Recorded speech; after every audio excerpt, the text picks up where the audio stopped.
भगवान श्री राम ने बताया, संसार में सबसे बड़ा दान कौन सा है जिसे करने से पुण्य प्राप्त होती है। दोस्तों, भगवान श्री राम ने बताया, इस संसार में सबसे बड़ा दान कौन सा होता है जिसे करने से पुण्य की प्राप्ति होती है। एक बार भगवान श्री राम और माता सीता विश्राम कर रहे थे। तभी माता सीता भगवान श्री राम से कहती हैं, हे स्वामी, इस संसार में हम सबसे बड़ा दान कौन सा कर सकते हैं जिसको करने से पुण्य की प्राप्ति होती है, और कैसे हम बुरे लोगों की पहचान कर सकते हैं। आगे भगवान श्री राम कहते हैं कि हे देवी सीता, आपने यह प्रश्न करके समस्त जगत का कल्याण किया है। मैं आपको इस अद्भुत रहस्य के बारे में ज़रूर बताऊंगा। आगे भगवान श्री राम सीता को कथा सुनाने लगते हैं। किसी नगर में एक राजा राज्य करता था। वह बहुत ही बलशाली और अत्यधिक बुद्धिमान था। इसके साथ ही वह राजा धर्मपरायण और दयालु भी था। उस राजा की रानी भी संस्कारी और अत्यंत धार्मिक स्वभाव की थी। दोनों पति पत्नी भगवान भोलेनाथ के परम भक्त थे। वे दोनों प्रतिदिन शिव जी के मंदिर में जाकर उनकी पूजा अर्चना किया करते थे। यह उनका प्रतिदिन का नियम था। वह राजा अपने राज्य को धर्मपूर्वक चला रहा था। ऐसे ही अच्छे दिन बीत रहे थे और राजा की उम्र ढलती जा रही थी। उनके विवाह को भी कई वर्ष बीत चुके थे, लेकिन उस राजा को कोई संतान नहीं थी। हालांकि राजा इस बात को लेकर अधिक चिंता नहीं करते थे। वह निश्चिंत होकर अपनी प्रजा के सुख दुख का ध्यान रखते और प्रजा की उन्हें अत्यधिक प्रेम और सम्मान देती थी। एक दिन की बात है, वह राजा हर रोज की तरह अपनी पत्नी के साथ भगवान शिव जी के मंदिर की ओर जा रहे थे। तभी अचानक उसने देखा कि सामने वाले घर में एक स्त्री झाड़ू लगा रही है। जब राजा और रानी स्त्री के घर के पास से गुजरे तो बस उन्हें देखते ही अपना चेहरा छुपाकर तेजी से घर के अंदर चली गई। उस स्त्री का ऐसा व्यवहार देखकर राजा और रानी को बिल्कुल भी अच्छा नहीं लगा, परंतु राजा उस समय अपनी रानी के साथ भगवान भोलेनाथ की पूजा करने के लिए मंदिर जा रहे थे। फिर उन्होंने उस स्त्री से कुछ नहीं कहा और सीधे मंदिर पहुंचकर भगवान शिव की पूजा अर्चना की। और पूजा के बाद राजा अपनी रानी के साथ वापस पहुंचने के बाद राजा ने अपने एक सैनिक को बुलाया और उसे आदेश दिया कि तुम जाओ और नगर में रहने वाली स्त्री को अपने साथ महल में ले आओ। ध्यान रखना, तुम मुझसे कुछ भी मत बताना कि क्यों बुलाया गया है, बस उसे तुम हमारे पास ले आओ। भगवान श्री राम जी कथा सुनाते हुए आगे कहते हैं, हे देवी सीता, राजा का आदेश आते ही बस सैनिक तुरंत ही उस महिला के घर पहुंचता है। फिर वह सैनिक स्त्री के घर के दरवाजे को खटखटाने लगता है। जब वह महिला दरवाज़ा खोलती है तो सामने राजा का सैनिक खड़ा देखकर वह महिला हैरान होती है और पूछती है, क्या हुआ, आप मेरे घर पर क्यों आए हैं। उस महिला की बात सुनकर राजा का वह सैनिक उससे कहता है, चलो मेरे साथ, महाराज ने तुम्हें राजमहल में बुलाया है, उन्हें आपसे कुछ बात पूछनी है। वह महिला अपने मन में सोचती है, आखिर महाराज का आदेश है, इसे ठुकराया तो नहीं जा सकता, मुझे राज दरबार में जाना ही होगा। उसके बाद वह सैनिक स्त्री को अपने साथ लेकर राजमहल पहुंच गया। महल में पहुंचकर वह महिला राजा को प्रणाम करती है और कहती है, महाराज, आपने मुझे अचानक यहाँ राजमहल में क्यों बुलाया है, क्या मुझसे कोई गलती हो गई है। उस स्त्री की बात सुनकर राजा कहता है, तुम मुझे एक बात बताओ, आज सुबह जब मैं और मेरी पत्नी भगवान शिव के मंदिर में जा रहे थे तो तुमने हमें देखकर अपना मुंह फेर लिया और तुम दौड़ते हुए अपने घर में चली गई। तुमने मुझे देखकर ऐसा दुर्व्यवहार क्यों किया। तब वह महिला निर्भीकता से राजा से कहती है कि महाराज, मैं सच ही कहूँगी, आपके महल में कई बड़े बड़े विद्वान पंडित हैं। अगर मैं गलत बात बोलूँ तो आप उनसे पूछ सकते हैं कि हमारे नगर में यह मान्यता है कि जो सुबह सुबह आपका चेहरा देख लेता है तो उस व्यक्ति का पूरा दिन खराब हो जाता है, क्योंकि आप संतानहीन हैं। आपको अभी तक संतान की प्राप्ति नहीं हुई है। इसी कारण मैं आपका मुंह देखकर अपना मुंह फेर लिया था और अपने घर के अंदर चली गई थी। उस महिला की ऐसी बात सुनकर राजा आश्चर्य में पड़ जाता है। वह अपने मन में सोचता है कि यह महिला तो बिल्कुल सत्य कह रही है। यदि किसी नगर के राजा को संतान नहीं हो तो यह उसकी प्रजा के लिए बिल्कुल भी शुभ नहीं माना जाता है। उसके बाद राजा उस महिला को वापस अपने घर जाने की अनुमति देता है। फिर राजा अपने मन में यह विचार करने लगता है कि अब मुझे भगवान शिव जी के मंदिर में जाकर संतान प्राप्ति के लिए यज्ञ करना चाहिए। राजा ने रानी से कहा, प्रिय, हमारे नगर के लोग हमारे चेहरे को देखना भी पसंद नहीं करते हैं, क्योंकि हमें अभी तक कोई संतान नहीं है। हम भगवान भोलेनाथ के मंदिर में चलते हैं और भगवान शिव के से प्रार्थना करते हैं कि वह हमें पुत्र प्रदान करे। राजा की बात सुनकर रानी भी उसकी बात मान लेती है। फिर राजा और रानी दोनों भगवान शिव जी के मंदिर पहुंचते हैं और भगवान शिव जी की पूजा करके संतान प्राप्ति के लिए यज्ञ का आयोजन करते हैं। भगवान श्री राम कथा सुनाते हुए आगे कहते हैं, ऐसा प्रतीत होता है कि ईश्वर ने इस राजा के भाग्य में संतान का योग्य नहीं लिखा है, इसलिए संतान प्राप्ति का यज्ञ करने के बाद भी उसे संतान की प्राप्ति नहीं हुई। राजा हर संभव प्रयास करके निराशा में डूबा रहता था। वह दिन रात संतान की कमी के बारे में सोचता और चिंता में खोया रहता था। एक दिन सिंहासन पर बैठे बैठे राजा को अचानक एक बात याद आती है कि दूसरे नगर के वन में एक महात्मा जी निवास करते हैं। राजा के मन में विचार आता है कि शायद उन महात्मा के पास मेरे इस कष्ट का कोई समाधान होगा। अगर मैं उसके पास जाऊं, मुझे पुत्र प्राप्ति का कोई उपाय बता सके। मुझे उनके पास जाना चाहिए। अपने मन में यह निर्णय लेकर राजा तुरंत अपनी रानी के साथ एक रथ में बैठकर महात्मा जी के दर्शन के लिए दूसरे वन की ओर प्रस्थान किया। कुछ समय के बाद में वो दोनों वन में पहुंच गए।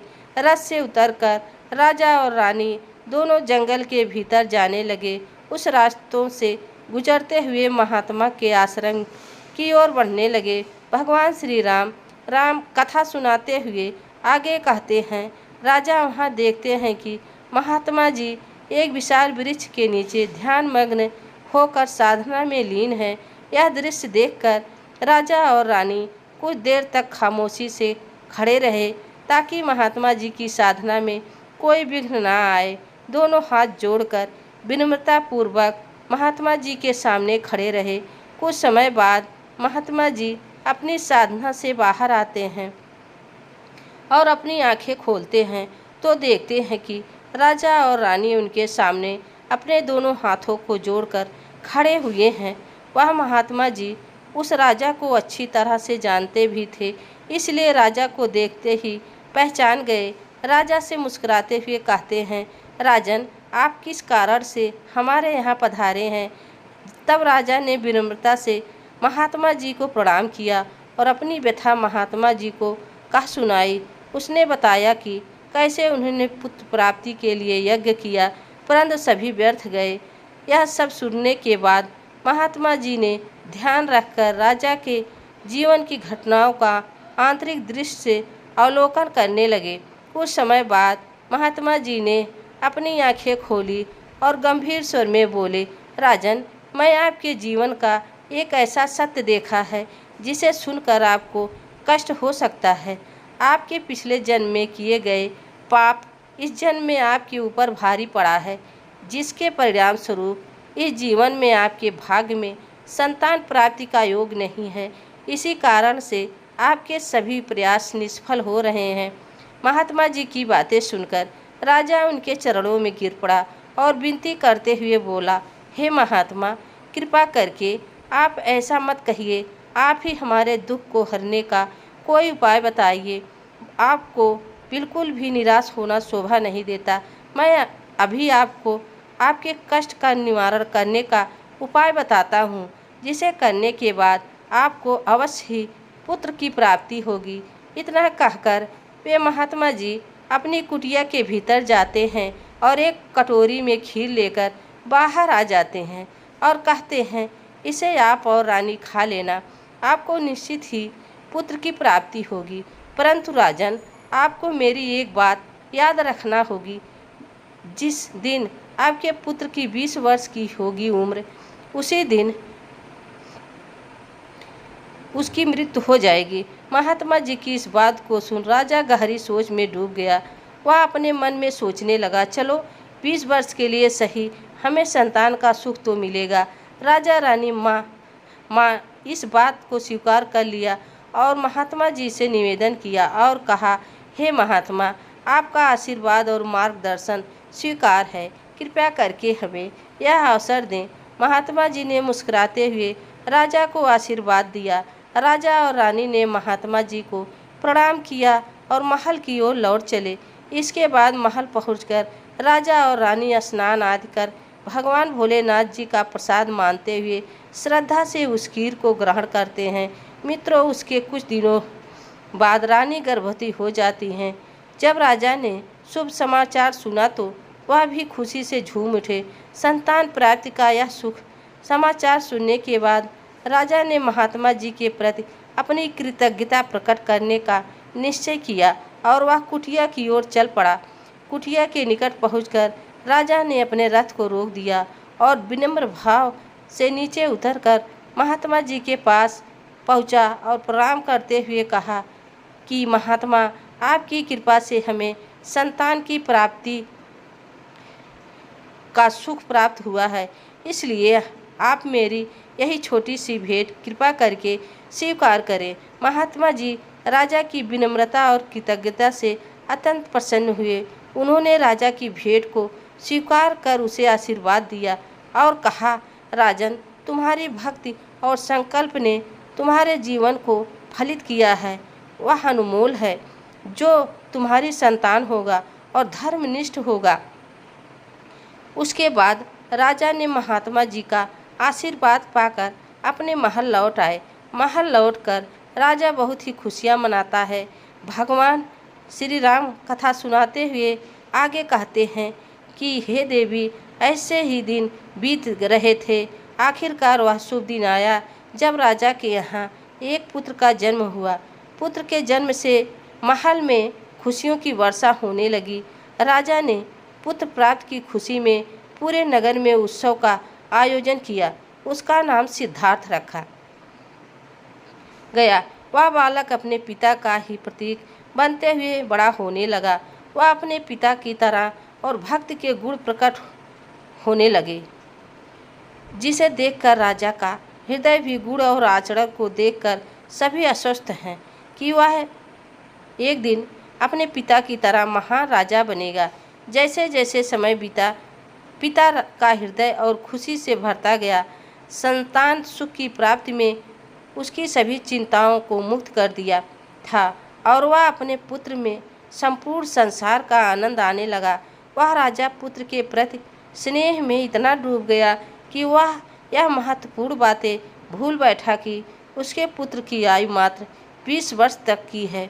भगवान श्री राम कथा सुनाते हुए आगे कहते हैं कि उसके पुत्र की आयु मात्र 20 वर्ष की ही है, इसलिए जब राजा के पुत्र सिद्धार्थ की आयु 15 वर्ष हो जाती है, तब वह राजा दिन रात पुत्र के भविष्य को लेकर व्याकुल रहने लगा। उस राज्य के निकट एक राज्य था। उस राज्य की एकमात्र पुत्री थी जो अपनी सुंदरता और दयालुता के लिए प्रसिद्ध थी। वह देखने में ऐसी लगती थी मानो स्वर्ग की अप्सरा स्वयं धरती पर उतर आई हो। वह बहुत ही दानी स्वभाव की थी, क्योंकि उसने अपने माता पिता से धर्म और संस्कारों की शिक्षा ली थी, इसलिए उसका हृदय उदारता से भरा हुआ था। एक दिन जब सिद्धार्थ के पिता को यह बात पता चला कि दूसरे नगर में एक पराक्रमी राजा राज करता है, जिसकी पुत्री गुड़ की खान है और साथ ही वह अत्यंत सुंदर भी है। तो राजा ने अपने मन में सोचा कि ऐसी धर्मात्मा और तेजस्वी कन्या के साथ अपने पुत्र सिद्धार्थ का विवाह करना उचित रहेगा। मुझे इसी प्रकार की कन्या की तलाश है, जिसके साथ मैं अपने पुत्र का विवाह कर सकूं और हमारे वंश परंपराओं को बनाए रख सके। इस विचार के साथ ही राजा ने अपने मन में निर्णय किया कि वह उस राज्य से प्रस्ताव रखेगा जिससे वह अपने पुत्र सिद्धार्थ का विवाह कर सके। राजा ने कहा, मुझे इसी प्रकार की कन्या की तलाश थी जिसके साथ मैं अपने पुत्र का विवाह कर सकूं और हमारी परंपरा को बनाए रख सके। इस विचार के साथ ही राजा ने अपने मन में निर्णय किया कि वह उस राजा के से प्रस्ताव रखेगा जिससे वह अपने पुत्र सिद्धार्थ का विवाह सुंदर और धार्मिक कन्या के साथ कर सके। भगवान श्री राम माता सीता से कहती हैं, वह राजा ने विचार किया कि चलो अब मुझे अपनी पुत्री का विवाह कर देना चाहिए और मैं सुना है कि इस राजा के पुत्र की आयु मात्र 20 वर्ष ही है। इस राजा का पुत्र बहुत ही योग्य, पराक्रमी और धर्मपरायण है। उसके यहाँ कोई पुत्र पैदा हो गया तो उसका वंश आगे बढ़ता रहेगा। मेरी बेटी अपनी संतान के साथ सुखी रहेगी। इन विचारों को मन में संजोए हुए उस राजा ने सिद्धार्थ के विवाह और प्रस्ताव को सहजता से स्वीकार कर लिया। फिर कुछ ही दिनों के बाद भीतर शुभ मुहूर्त में सिद्धार्थ का उस राजकुमारी के साथ विवाह हो गया। राजा की पुत्री स्वभाव की बहुत अच्छी थी। विवाह के पश्चात राजकुमारी के नियम उसके ससुराल में जारी रहे। हर सुबह शहर के द्वार पर जाकर जरूरतमंद लोगों को भोजन करवाती थी और अपने हाथों से उन्हें अन्न दान करती। उसकी यह दया भाव देखकर महल के सभी लोग उसका बहुत सम्मान करने लगे थे। धीरे धीरे ऐसे ही समय गुजर रहा था और हर गुजरते दिन के साथ सिद्धार्थ की उम्र बढ़ रही थी। राजा और रानी इस बात को लेकर बहुत चिंतित थे कि मेरा पुत्र अपने जीवन के अंतिम समय की ओर बढ़ रहा है। उन्हें महात्मा की वह भविष्यवाणी हमेशा याद रहती थी। राजा रानी यह सोच रहे थे कि हमारे महल में कोई चिंता का माहौल न बने। राजा और रानी के दिल की धड़कन तेज होती जा रही थी। अपने पुत्र के प्रति उनका प्रेम और मोह इतना अधिक था कि वह चाहकर भी इस चिंता से मुक्त नहीं हो पा रहे थे। फिर वह दिन भी आ जाता है। राजा अपने मन में सोचने लगा कि अब मैं क्या करूं? क्या कोई ऐसा उपाय नहीं है कि मैं उसे बचा सकूं? उनके पुत्र ने उन्हें बीमार और कमज़ोर बना दिया था। दोनों इतने दुखी थे कि उन्होंने भोजन करना भी छोड़ दिया था, परंतु अपनी पीड़ा को उन्होंने किसी के सामने प्रकट नहीं किया। वह नहीं चाहते थे कि महल के लोग उनके पुत्र की मृत्यु की बात सुनकर दुखी हो और चिंता में पड़ जाएं। फिर वह आखिरी दिन भी आ पहुंचा, जिस दिन सिद्धार्थ की आयु पूरी होती है, उसकी मृत्यु होनी थी। फिर उस दिन जैसे ही सुबह हुई, राजा और रानी अपनी चिंता और दुख से व्याकुल होकर भगवान भोलेनाथ के मंदिर में बैठकर उनकी पूजा अर्चना में लग गए। वे दोनों भगवान भोलेनाथ से प्रार्थना करते हुए कहने लगे, हे प्रभु, आप कृपा करके हमें पुत्र की मृत्यु के दुख को सहन करने की शक्ति दीजिए। हम जानते हैं कि जो भी किसी के भाग्य में लिखा होता है उसे कोई बदल नहीं सकता, वह होकर ही रहता है, परंतु हमारे लिए यह समय बहुत ही कठिन है। उधर राजकुमार सिद्धार्थ की पत्नी अपने दैनिक धर्म का उनके कर्मों में लगी हुई थी। हर दिन की तरह पक्षियों को दाना डाल रही थी और ज़रूरतमंदों को सहायता में लगी थी। उसे अपने पति की आय के बारे में कुछ भी पता नहीं था, इसलिए वह निश्चिंत होकर अपने कार्यों में खुश थी। इसी बीच धर्मराज जी ने देखा कि आज राजकुमार सिद्धार्थ की मृत्यु का दिन है, तो उन्होंने तुरंत ही अपने 2 प्रमुख दूतों को बुलाया और उन्होंने आदेश दिया कि जाओ और अब से कुछ समय बाद राजकुमार सिद्धार्थ के प्राण उसके शरीर से निकालकर अपने साथ ले आओ, परंतु ध्यान रहे कि उसकी मृत्यु एक विशेष कारण से होनी है। उसकी मृत्यु एक सांड द्वारा उसे पीछे से ठोकर मारे तभी उसकी मृत्यु होगी। राजकुमार सिद्धार्थ की मृत्यु के लिए प्रेरित करो। धर्मराज के आदेश अनुसार धरती पर जाने के लिए तत्पर हो गए। भगवान श्री राम माता सीता से कहते हैं कि हे देवी, दोनों यमदूत राजकुमार सिद्धार्थ के प्राण लेने के लिए आकाश मार्ग से होते हुए पृथ्वी लोक पहुंच जाते हैं। दूसरी ओर धर्मराज की माया के प्रभाव से अपने मन में सोचा कि आज मुझे राजमहल के सुंदर बगीचे में प्रवेश करना चाहिए और वहां घूमने चाहिए।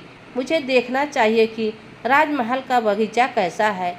फिर बिना किसी रुकावट किए वह धीरे धीरे चलते हुए महल के बगीचे में जा पहुंचा, जहां राजकुमार सिद्धार्थ प्रतिदिन टहलने के लिए आते थे। धर्मराज की माया से प्रेरित हुआ सांड जैसे ही बगीचे में प्रवेश करता है, वहां जाकर घूमने लगता है। उस समय धर्मराज के 2 दूत राजमहल के बगीचे के द्वार के पास खड़े हो गए। वे दोनों बगीचे के भीतर की गतिविधियों पर नज़र बनाए रखते हैं। कुछ समय बाद राजकुमार सिद्धार्थ बगीचे में टहलने के लिए आता है। राजकुमार सिद्धार्थ को वहाँ किसी के होने का एहसास नहीं था और वह अपने विचारों में खोए हुए बगीचे में टहलने लगता है। तभी दोनों यमदूत अपने मन में सोचते हैं, वह अब बस थोड़ी देर में राजकुमार सिद्धार्थ की आयु समाप्त होने का समय आ जाएगा। हमें इंतजार है। राजकुमार को सांड ठोकर मारेगा, तब हम उनके प्राण लेकर यमलोक लौट जाएंगे। इधर एक ब्राह्मण अपनी बेटी का विवाह कर दिया था, लेकिन दुर्भाग्य से उसकी बेटी का पति एक दुष्ट प्रवृत्ति का व्यक्ति था, जो बहुत ही मदिरा पान करता था, जुआ खेलता था और स्त्रियों के साथ संबंध बनाता था। यही नहीं, वह अपनी पत्नी को नशे में होकर अक्सर मारता पीटता था और उसे घर से निकालना चाहता था। उसकी आदत के कारण गरीब ब्राह्मण की बेटी बहुत ही दुखी और पीड़ित रहने लगी थी।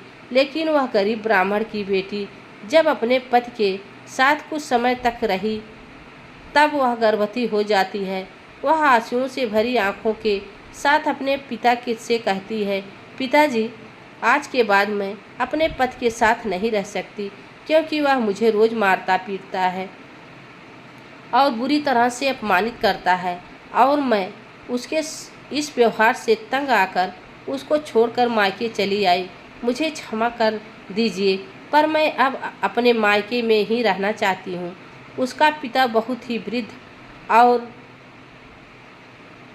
हो चुका था और उसकी कमाई का कोई ठोस साधन नहीं था, जिसके कारण उसे प्रतिदिन नगर के विभिन्न घरों में जाकर भिक्षा मांगनी पड़ती थी, ताकि वह किसी प्रकार का अपने और अपने परिवार का पेट भर सके।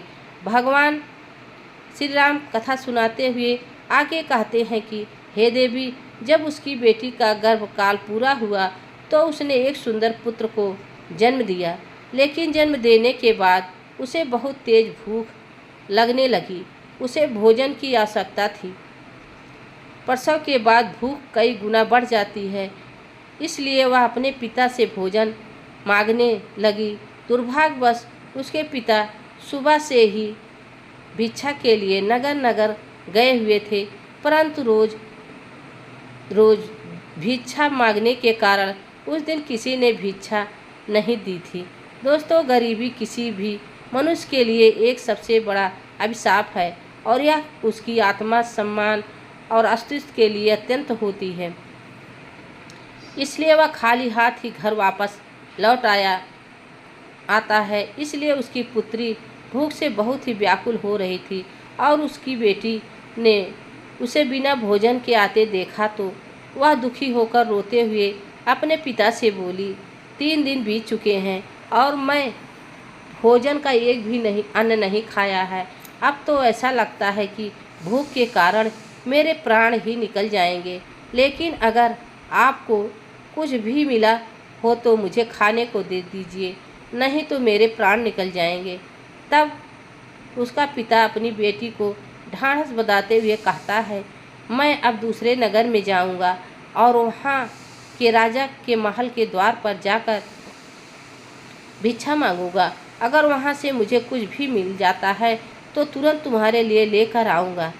अपनी बेटी से यह कहकर वृद्ध ब्राह्मण वहाँ से निकल पड़ा। इधर राजकुमार सिद्धार्थ की पत्नी, जो कि रोजाना गरीबों को भोजन करवाती थी, उस दिन उस नगर के राजा और रानी दोनों अत्यधिक बीमार पड़ गए थे, क्योंकि पुत्र मोह के कारण बहुत ही चिंतित थे और सिद्धार्थ की पत्नी उनके कक्ष में ही उनकी देखभाल कर रही थी। इसलिए आज उसने गरीबों को भोजन नहीं करवाया था, परंतु उसने अपने पति के लिए भोजन बनाया था और भोजन की थाल सजाकर रखती थी। जब उसका पति बगीचे से लौटेगा तो भगवान श्री राम जी कथा सुनाते हुए आगे कहते हैं कि हे देवी, ब्राह्मण राजमहल के द्वार पर पहुंच जाता है।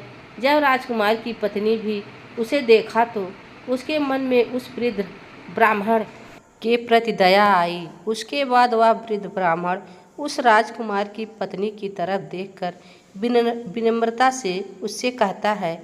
उसने सोचा, यह तो कोई गरीब ब्राह्मण है जो भूखा है। राजकुमार की पत्नी उसे भोजन देने के लिए तैयार हो गई, लेकिन तभी उसके मन में ख्याल आया कि वह भोजन तो मैं अपने पति के लिए बनाया है। अगर मैं इसे ये भोजन दे दूंगी तो मेरे पति क्या खाएंगे। लेकिन अगली ही पल उसने सोचा कि मेरे पति तो अभी बगीचे में घूमने के लिए गए हुए हैं। जब तक मेरे पति वापस आएंगे तो मैं उनके लिए दूसरा भोजन बना दूंगी। इस समय इस भूखे ब्राह्मण की सहायता करना अधिक आवश्यक है। अपने मन में यह सोचकर राजकुमार की पत्नी ने अपने पति के लिए बना हुआ भोजन ब्राह्मण को दे दिया। उसके बाद वह ब्राह्मण भोजन की थाली लेकर जल्दी जल्दी अपने घर की ओर रवाना हो गया और वह भोजन लेकर अपने घर आ गया। उसकी पुत्री 3 दिनों से भूखी थी। उसने 3 दिनों से कुछ भी नहीं खाया था और उसके चेहरे पर भूख की पीड़ा साफ झलक रही थी। बगीचे के बाहर खड़े यमदूत राजकुमार के प्राण लेने के लिए तैयार थे और एक साँड़ धर्मराज की माया से प्रेरित होकर वहीं घूम रहा था।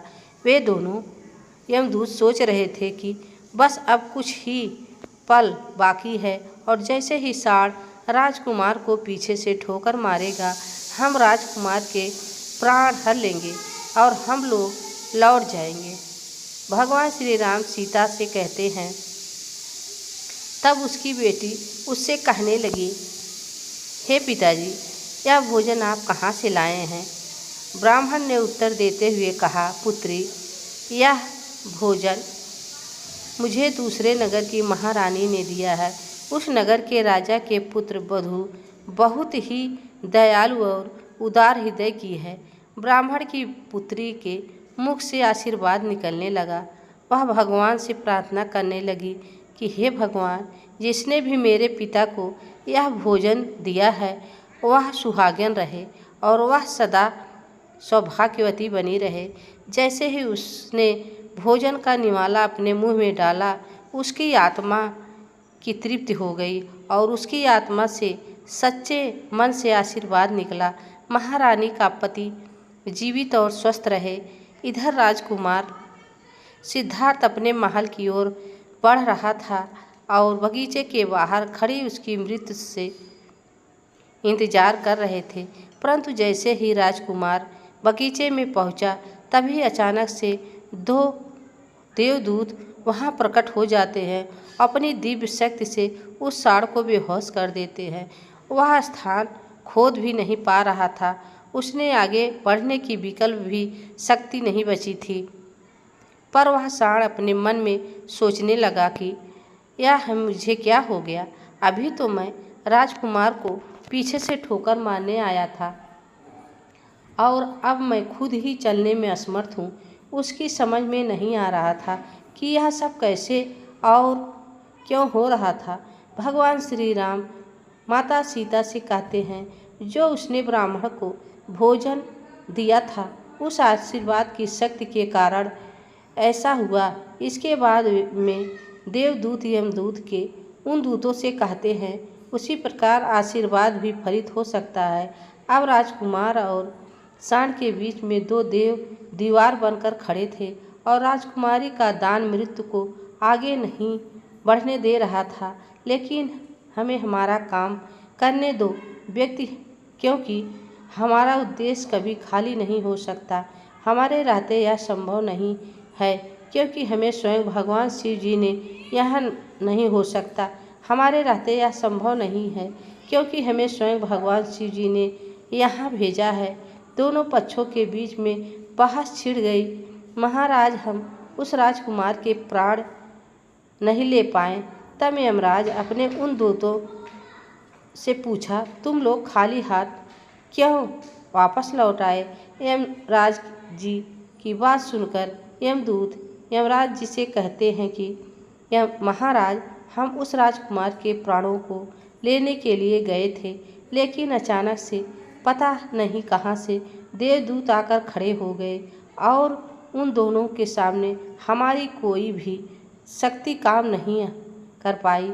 ऐसी कौन सी शक्ति है जो उस राजकुमार की मृत्यु के मार्ग में बाधा बन रही है? तुम लोग रहने दो, मुझे स्वयं पृथ्वी लोक पर जाकर उस राजकुमार के प्राण लेने होंगे। भगवान श्री राम कथा सुनाते हुए आगे कहते हैं कि देवता, क्या तुम लोग नहीं जानते कि विधि का विधान अटल है? जब किसी की आयु पूरी हो जाती है तो उसे यमलोक जाना ही होता है, और इस राजकुमार की भी आयु अब पूर्ण हो चुकी थी। प्रभु, आप हमें बताएं कि ब्रह्मा जी और विष्णु जी कहते हैं, राजकुमार की आयु 100 वर्ष कर दीजिए, इसके बाद ही आप इस राजकुमार के प्राण लेने के लिए पधार सकते हैं। और यही भगवान शिव का भी आदेश है। उन देवताओं की बात मानकर यमराज जी ने राजकुमार सिद्धार्थ की आयु 100 वर्ष कर दी और वापस यमलोक लौट गए। भगवान श्री राम कहते हैं, और उसकी आयु भी बढ़ गई। इसी कारण कहा जाता है कि अन्नदान सबसे बड़ा दान है। हे देवी, अब तो आपको सभी प्रश्नों के उत्तर मिल गए होंगे।